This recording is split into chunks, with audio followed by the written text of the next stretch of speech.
Our next question is from Positive. Positive says, what have you learnt during this pandemic? That's a good question.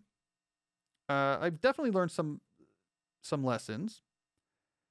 There are some predictions I made early in the pandemic in writing, so I should maybe go back and revisit those and see what I learned.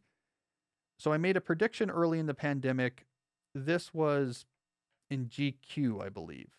So this was probably in a Clay Skipper interview for GQ, where early on in the pandemic, I made the claim that probably one of the number one public health measures that we could make if we wanted to just objectively measure especially mental health, the number one public health measure that we could probably have taken at the beginning of the pandemic was to shut down Twitter. I was seeing the writing on the wall, and I said, this is not going to be a source for good in the months ahead. That was prediction number one. Prediction number two, I made in the pages of the New Yorker in May of 2020. So again, real early in the pandemic. And I said, look, there's going to be a lot of pain felt by suddenly remote knowledge workers, because we have been working with this hyperactive hive mind style of ad hoc on-demand work, which kind of works when we're all in the same place, but can go haywire if we're all spread out and distributed. So I think people are going to feel a lot of pain. The hyperactive hive mind is going to spin out of control when we all go remote. And this is going to inspire us to say, okay, once and for all, we have to structure how we work more as knowledge workers. We can't just rock and roll on email and Zoom and Slack. We have to have more structured processes. We have to do more Cal Newport style world without email ideas. All right, so let's revisit those predictions. Twitter being a force of negativity, 100% correct. If you had any fondness for social media pre-pandemic, you probably have lost it all now that we're in the final stages of the pandemic. It was a injection straight to the veins of poison for so much of the population during the pandemic. I think we also learned nuance about technology, right? I think we would early in the pandemic lump all of these different technologies together and be like, I don't know, technology, I need it to talk to my family because we can't visit them because of a lockdown. But we gained nuance as the pandemic unfolded that, wait a second, there's a difference between I can text message my siblings. There's a difference between I can set up a Zoom meeting with my parents so that we can talk when we can't visit each other in person.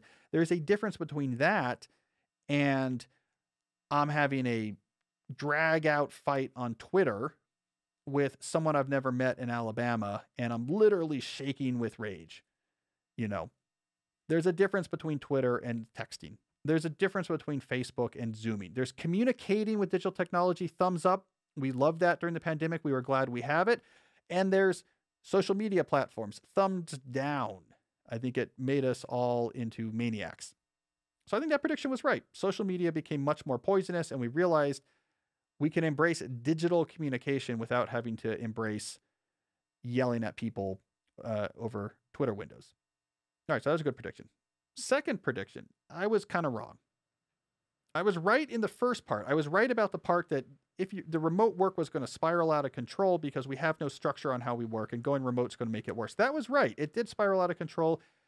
So many knowledge workers fell into an existence where they just went from Zoom to Zoom to Zoom to Zoom. It was absurd. It was like we were in a Kafka play doing some sort of absurdist satire about the modern working life where we just did meetings all day long and never actually got to doing work.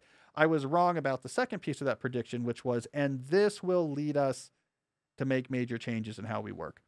And that didn't happen. Basically, the companies just waited it out and now are saying, okay, let's just get back to the office and get back to what we were doing before. What I underestimated was, yes, that was painful. These 8 or 9 hour in a row Zoom marathons that work devolved into really was pretty terrible.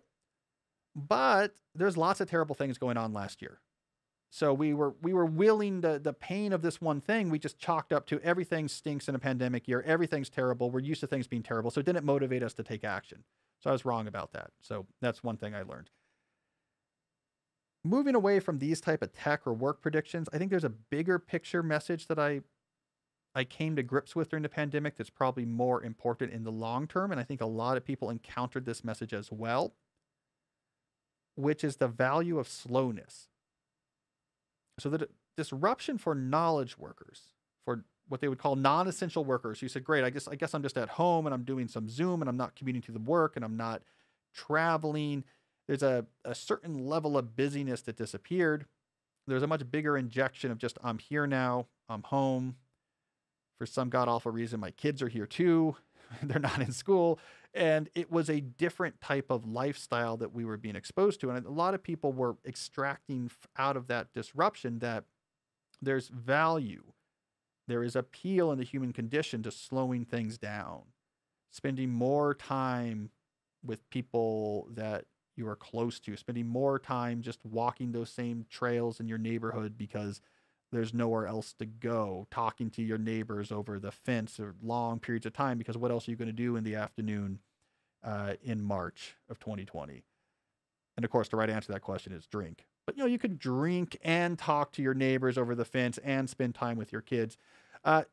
Slowness emerged as something that's important. And so my whole very nascent ideas about slow productivity, about rebuilding work life, about doing less things and doing those things better, about more sequentiality, one thing after another, not a lot of things at the same time, moving from a push model of work where everyone who needs you put stuff on your plate to a pull model where you pull things from people when you're ready for it. I think there's something here that's really important. There's something in here that could better align how we live our professional lives with the reality of the human condition. And I don't quite know how all this works yet, but it's the pandemic that got me thinking about it. And I think a lot of people got thinking about this as well because of their experiences with the pandemic. So stay tuned for that. Slowness is my theme for 2022, and hopefully it's something we'll develop a little bit more.